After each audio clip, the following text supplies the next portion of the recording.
Good evening, everybody. It is that time where we gather together to worship well, worship in wellness. So I hope you're excited. This time we're going to get together. We're going to be talking about the 4Ds. So I'm excited that you're here joining me. I pray that you had a wonderful, wonderful day for a Monday, right? And I hope that you are excited about what we're going to be talking about. So talk to me. Let's see who is out here today. I want to know. I want to know. I want to know. So if you're out there, just kind of give me a note to let me know that you're out there. Give me a message or something so that I know who I'm with, who's with me today, who I'm with. I'm with you guys. And hopefully you're with me. All right. Hi, Tandra. Good evening. Good evening, my good friend, Tandra Calvert. How are you? I'm praying that you're well. I'm praying that you are staying safe and you're getting ample relaxation while you're home. Good to see you guys. So again, today we're going to be talking about declutter. And it's going to be really good because we're not only about decluttering of the home, but also decluttering of the mind and the spirit. So it's going to be really, really informative. Please, please, please, at this point, if you have joined us already, make sure that you start your watch parties now, because you don't want to be fiddling with that as you're learning good information. Usually what happens is people will wait until they hear something really good and they're like, "Ooh, that's good, let me share." So if you do it now, then you don't have to worry about it as we begin the process. So again, let's see who is joining us. If you're joining us, just coming in, welcome, welcome, welcome to Worship in Wellness with Pastor Tanya. And I look forward to all that God is going to share with you and through me and with us together. I'm no different than you, and we all are going to benefit tonight. So with no further ado, I'm trying to just give people one more minute to join in, and then we're going to get started. And I'll begin with prayer like we normally do, and we'll go from there. Let's see what we're going to learn today. All right. All right. Dear gracious and heavenly Father, we thank you for this day. We thank you for another opportunity to be found in the land of the living, oh God. We thank you for everybody that will be watching this live. We thank you for the informative word that you will grant us today. Help us to declutter, Father. Help us to declutter. Help us to understand why clutter is not working in our best interest. And then help us do different things moving forward. So we thank you, oh God, for your wisdom. We thank you for clarity. We thank you for understanding. And we thank you most importantly for your love. In Jesus' name, amen. All right, so let's get started. All right, I see you guys chiming in. Hi, Ursula. Good to see you tonight. And yes, good, Tandra. I'm glad that you're doing well. So today we are going to begin with talking about the 4Ds, first and foremost. So what are the 4Ds? So, it was interesting because some of you or many of you may know that I'm in real estate, right? And one of the things when you're in real estate and people are getting ready to purchase a home, there are 4 things I share with them that's going to be relevant, which is that they want to 1, declutter, 2, depersonalize, 3, deodorize, and then 4, depart. Again, I'm going to say that again. Declutter, depersonalize, deodorize, and depart. And so, all of these are factors to getting ready to sell your home, right? And so I was like, oh, wow, that's pretty cool. Just good information. And then the Lord began to speak to me about that's what some of us need to do. We need to work on declutter, depersonalize, deodorize, and depart. So for the next 4 weeks, I will be coming before you each Monday to talk about one of those 4Ds. And tonight, we're going to begin with declutter. So tonight, if you're on here, I'm going to ask again if you can share and begin those watch parties. Hi, Gloria. It's good to see you. Join us. I want you to stay because I want to hear your input. I want to hear everybody that's watching what their input is tonight. All right, so let us get ready to get started. When you think of declutter or just clutter, what is something that comes to mind for you? Tell me, what are some of the things that come to mind for you? I want to know. Are you a person that likes to collect things? Are you a person that immediately throws everything away? What person are you? I'm a person that sees stuff and then I eventually I can't take it no more, or I see stuff and I get rid of it so I don't have clutter. Which person are you? I know there are different people out there. So, but as we are approaching the end of the year, we need to assess and do some of those 4Ds in our own lives. Again, we need to assess what's going on with us so that we can do some of the same things, some of these same 4Ds. Some of us need to declutter some things. Some of us need to depersonalize because we're too sensitive. And some of us need to deodorize because our attitude and our behavior stinks. Some of us just need to depart different people and things in our lives. So we will begin to review what this looks like for us during this whole month of December, with the hopes that you enter the next calendar year with new insight of yourself. So easy to look at everybody else and point fingers at everybody else and try to figure out why everybody else, you know, what they did do or didn't do and how come they should have done. And the truth of the matter is we got to take inventory into us. We allow we teach people how to treat us. And so, yeah, some of us allow others, you know, to get away with way too much, right? And so when you can take inventory to your own stuff, then you'll begin to see things very, very differently. Okay, so with that being said, in order to understand what declutter is, we got to understand what clutter is. So clutter is really simple. It's defined as a collection of things lying about in an untidy mass. Again, clutter is defined as a collection of things lying about in an untidy mass. So give me a minute because it seems like my camera looks really, really cloudy, and I'm not sure why it looks so cloudy. So I'm going to see if I can't do a quick little cleansing. This is terrible. This is supposed to do this stuff beforehand, but I didn't know it was looking this bad. I don't know if this makes a difference. But anyway, we're going to move on. You know, so we're talking about a lot of things lying about in an untidy mass. If you're a parent, you go in your kid's room, one of the things you don't want is your child to have a room that looks a hot mess. We tell our kids, why does the room look like this? Why is it so cluttered? Stuff everywhere. You need to clean your room, right? If you're a parent, you know exactly what I'm talking about.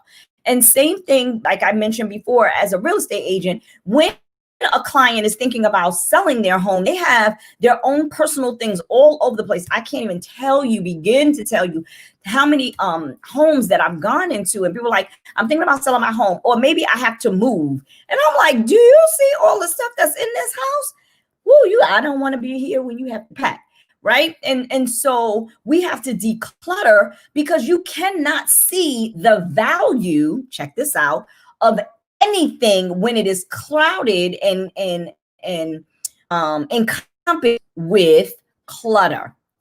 That's good right there. You can't see the value of certain things when it is covered in clutter. Think about you. If you are cluttered with a lot of things, people can't sometimes see the value in you because you're cluttered with so much stuff. But we're going to get there. We're going to get there. Just give me a minute. Just give me a, we're working up into it. All right.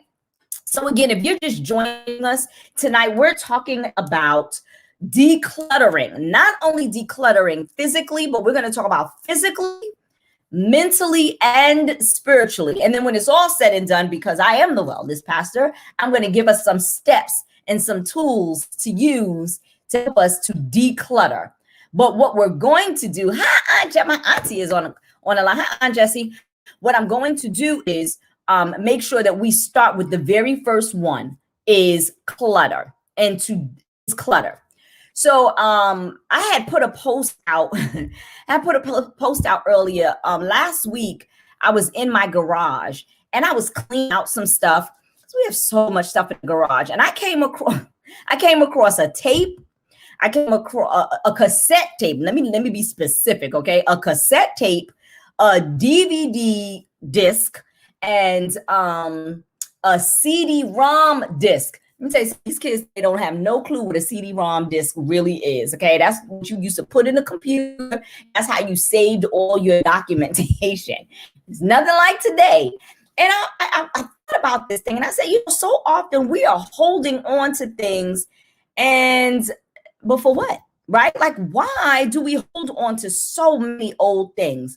So the first thing I want to talk about is physical clutter. Physical clutter. Physical clutter includes items that we hold to that take up space. But why do we hold on to these things? Well, many of us sometimes are holding on to things that make you feel like you are filling a void. Here's an interesting time you see when people are holding on to things. Sometimes this happens when there is a separation of some sort.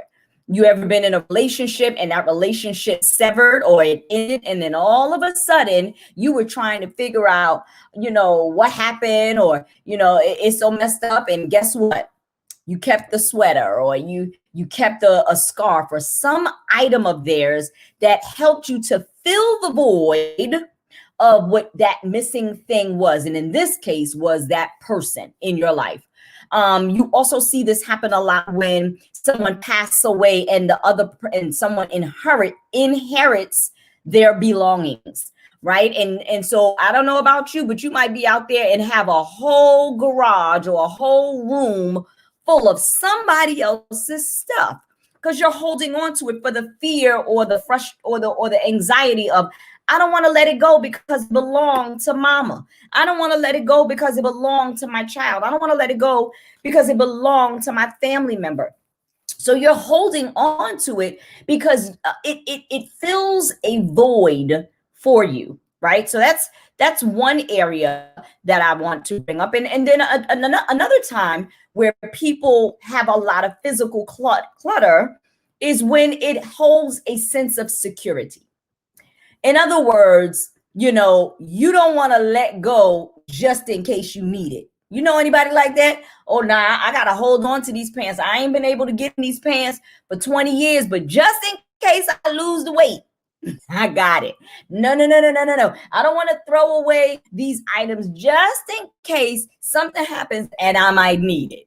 You know anybody like that? Tell me, be honest. Are you that person? Are you the person that you holding on to items but don't want to let it go just because the what ifs? Get out of the what ifs. The what ifs. Don't hold on to the what ifs, because the problem with the what if is you end up keep collecting physical items and trying to find space for that physical item.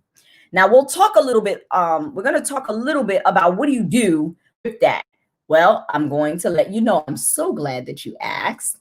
Well, here's what you really need to do if you find that you are building up a lot of physical clutter, or maybe you are at this place where you recognize, you know what, I do not want to enter another calendar my house looking the way it does, or my car looking the way it does, or my garage looking the way it does.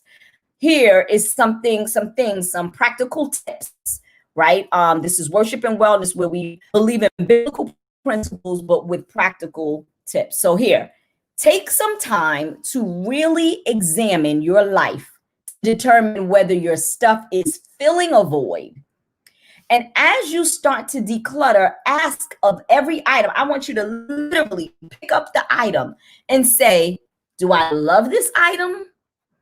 Is it, well, maybe not the phone, but you get my point. Is this item something that I need? Do I even use it? And does it fit in with where I want my life to go? That is a huge piece right there. I'm going to ask that question again. I'm going to ask those questions again. But you want to begin to ask yourself when you are trying to declutter. Mom said, I'm guilty. I'm glad you told the truth. ask yourself, do I love the item? Is it something that I need? Number 3, do I use it? And number 4, does it fit in where I am trying to go? Does it fit in where I am trying to go? You will be amazed at how the answers to these questions will help you to begin to eliminate a ton of your clutter. And here's to consider. It might be stuff that you can make a little piece of change off of. Maybe you can put it on Facebook and sell it. Maybe you can do a what is that they call people outside? They have can't think of the name, but you're sitting in front maybe of your house and a yard sale. There you go. A yard sale. Maybe you can do a yard sale and make a piece of change off of the thing that you recognize is not what you're going to need in this season of your life. All right, let's keep going. Again, if you are watching, I'm going to ask if you could please share, because sharing is caring. And trust me, what we're getting, someone else that you know or that knows you can benefit from it. So again, tonight we're talking about decluttering, the 4D's. Decluttering is the first D that we're talking about tonight. And we just finished talking about the physical clutter, but now let's go into mental clutter. Okay, mental clutter. So mental clutter includes the thoughts and the worries that waste our time and energy. Again, mental clutter includes the thoughts and the worries that waste our time and waste our energy. I'm sure as you heard me say that, you could probably think about 3 good things that you have been engaging in that has been a waste of your time and a waste of your energy. There are some people that you have been indulging that has been a waste of your time and a waste of your energy. I'm pretty certain you can come up with that, right? And so in short, mental clutter is having too much information to process, which leads to feeling mentally drained and anxious. Now, if you're on here and you can attest to what that looks like, I want you to say, been there, done that. Been there, done that. You know, so let's talk a little bit about mental clutter. What are some of the things that lead us to have mental clutter? And one of the things in my profession that I found just working with people and counseling is that we have a very, sometimes we have a very warped sense of expectation. So mental clutter comes oftentimes from our levels of expectation. We put expectations on people that we believe they are responsible to meet, right? So whether it's you put an expectation on your mate and you believe that your mate should be able to do certain things, and in fact, because they're you may say, because you're my husband or because you're my wife, you supposed to do blah blah blah, or I ask you to, you know, meet me and ask me what I need and rub my feet and comb my hair, or whatever it is. You have an expectation. Maybe it could be something as simple as, I expect you every time you wash the dishes to put the towel the way I expect you to do. Maybe you're a person and you feel like I put a really good post up and I expect people to participate. Look, I'll use myself. Okay. I'm not above any of this information. I expect that when the wellness pastor on and we are trying to make sure that we worship well in spirit and truth and everything that encompass us, I expect that people would join, but sometimes people don't join, or sometimes people wait till later. So our expectations, we have certain expectations of people and things around us. And when it doesn't go our way, it causes us to start thinking other thoughts. It causes us to start feeling other thoughts. Oh, they must don't like me. This is why I know they have an issue with me, because they didn't even speak to me, or I was trying to be nice to them and they didn't, communicate to me, because this was your expectation on that individual.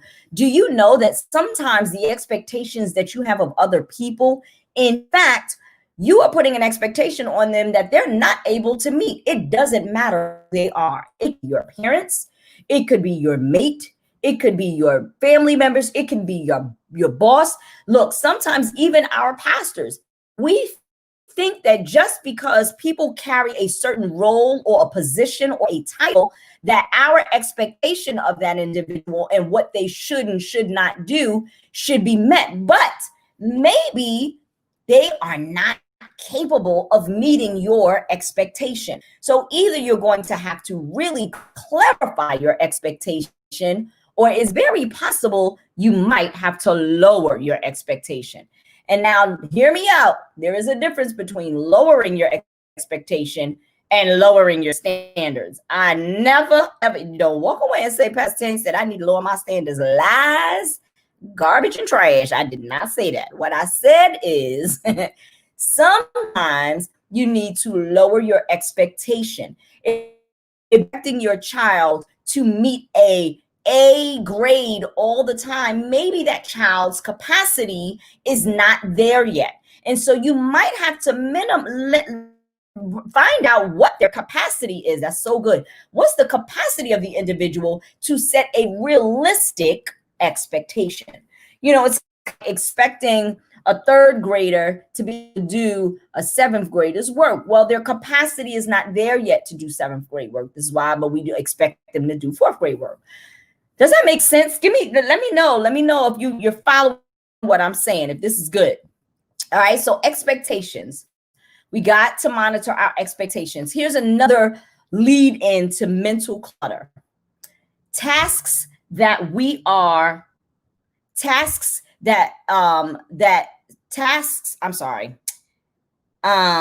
do apologize. I got an alert real quick. I don't know why I got an alert. Of course, when it's time to do the work, unfortunately, all things happen. Hold on a minute, guys. I gotta turn this alert off. Oh my gosh. I'm sorry, everyone. I do apologize. And so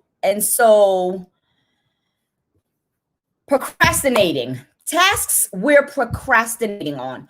Folding clothes, maybe paying bills, making that phone call that you were supposed to make. If you are somebody that, deal with bills and then you don't really like dealing with bills, or you find yourself that you're having some challenges with your money and making phone calls, these things are often in the back of our minds and we think about them throughout the day. I mean, even down to, I'm at work and I got to finish the report and I got to do my. Yeah, but at the same token, while you're at work, you're thinking about lunch, you're thinking about dinner. If you have children at home, making sure their homework. Our brains are on overload throughout the confines of the day. And many of these things cause us to have various different negative feelings that come out of it, like stress, anxiety, worry, fear, shame. Sometimes we're dealing with struggles of our past. We're worried about, passing things down onto our children. We're worried about what happens when I want to die alone. The other day I was having a conversation with my mom. This getting old thing. I'm like, what is going on? My eyes, I see perfectly well. Now all of a sudden I can't read stuff. What in the world is going on? I don't like this. I don't like it. But it's true. We start thinking about these things and it doesn't feel so good. And it begins to overwhelm our thoughts. And I did a session before and I talked about this. I said that when we don't filter out the noise in our thoughts, we're irritated as we go throughout the day and it becomes a distraction, which keeps us unable to focus. So we have to switch. And then, so what ends up happening is we start switching from thought to thought, thought to thought, thought to thought. Again, these are some of the things that causes mental clutter. And so here's a scripture I want to give you to think about and think on. Philippians 4:6 says, do not be anxious or worried about anything. But in everything, in other words, in every circumstance and every situation, by prayer and petition with thanksgiving, continue to make your specific requests known to God. So, I mean, that doesn't mean that you're not going to have moments where you worry. It doesn't mean that you're not going to have moments where you're anxious, but it is reminding you that you do not have to be anxious. According to the word, all you have to do is take those concerns to God in prayer with thanksgiving. Lord, I don't understand why I'm going through this. I don't know why I'm struggling with the situation. I don't know what I'm going to do about it. I don't know where the money's going to come from. But Lord, I know that you are in charge of everything. You are in control of all things. And I thank you for taking care of my situation, even though I don't know how you're going to do it, but I believe that you will take care of it. And you continue to make your requests known to God. That is how you begin to lower the noise in your brain, as well as minimize some of the negative feelings and the anxiety that sometimes comes with it. Is that helpful? Is that helpful when we talk about mental clutter, getting rid of some of the mental clutter in our brains? All right, I'm just going to tackle real briefly spiritual clutter. All right. So some of us have mental clutter. Some of us have physical clutter. We got all kind of stuff all over the place. We talked about physical clutter and what we can do with that. And now we just talked about mental clutter and what we can do with that. Now, spiritual clutter, believe it or not, includes the same thing. Thoughts and worries that waste our time and our energy. This one is really challenging because when there's spiritual clutter, we often can't hear from God. When there's spiritual clutter, oftentimes it's a product of our mental clutter, which is causing our a spiritual backup. And because we at times are so worried about doing the wrong thing, many of us even sometimes are worried about doing the right thing instead of just following the instructions of the Lord, that we get so consumed. In fact, we get so backed up that we forget there's nothing that we can do to disqualify us from God calling his own. God, if God has called you and you accepted Christ in your life and you believe in him and you try to walk after his ways, not even you can pluck yourself out of the hand of God. Do you realize that? There's nothing that you can do. If God called you, you can't disqualify yourself out of the hand of God. So let's talk about decluttering, right? Because we talked about what clutter is. Now I just want to give some tips on how to declutter. What does that look like? How to declutter? Well, number one of the things I want you to do is to take a paper, right? I want you to take a paper and make it into 4 sessions. Take a paper and break it down into 4 sessions. Here's the sections I want you to list. The life I have, the life I want, what will it take to get there, and what's stopping me from getting there. I'll say that again. The life I have, the life that I want, what will it take for me to get there, and what is stopping me from getting there. So for example, one of the things I want you to be mindful of when you do this exercise is don't write things like I want to be happy, right? Because what does that mean? That looks so different to so many people. And I want you to break everything down to the smallest common denominator, right? I want to go back to school. What's the life I want to have? I want to go back to school. I want to get educated. What is the life I have? I'm uneducated. What's the life that I want? I want to go back to school to be educated. What will it take for me to get there? I got to fill out the application. I got to figure out what school I'm going to go to. I got to fill out the application. I need to begin enrolling in class, even as small detailed as that. Yes, I want you, even in those small details, to write this out. Okay. And then what's stopping me? I'm afraid that I won't get accepted, or I don't have the money to go back to school, right? All of the things that's stopping you, because these are some of the things that this is where you want to put your energies. All right. So that was number 1. Number 2, set some realistic goals. This is how we're talking about how to declutter your brain and your spirit, man, and your physical environment. Set realistic goals. What are realistic goals? They're goals that are measurable. So often we set these goals. I'm gonna in the next 14 days, I'm gonna be rich. I mean, clearly that's far-fetched, but that's sometimes how our goals are. They're so lofty, right? Make it, this is how you recognize if it is. You identify whether it's a realistic, reachable goal. This is how you measure realistic is what I'm trying to say. Is it reachable? So that's how you set realistic goals. In other words, set reachable goals. Maybe I should just say that and just cut it all, just break it down to the smallest common denominator. Is your goals that you have in this box reachable? Here's another thing. Get an accountability partner. Stop being a loan shark. So many of us are trying, we say we working on this and we working on that, but then we don't have nobody to be there for us and to hold us accountable. Let them know what you're working on so that they know how to hold you accountable. We a lot of times don't want to be accountable, but that's why many of us are not even reaching our goals. If you could do it by yourself, you would have done it by yourself already. So this is what I want you to tell yourself. Say, self, do this just to yourself. Say, self, get an accountability partner. Okay. Thank you. You're welcome. Yes. Sometimes you got to talk to yourself because who else is going to tell you better than you, right? Okay. That's number 3.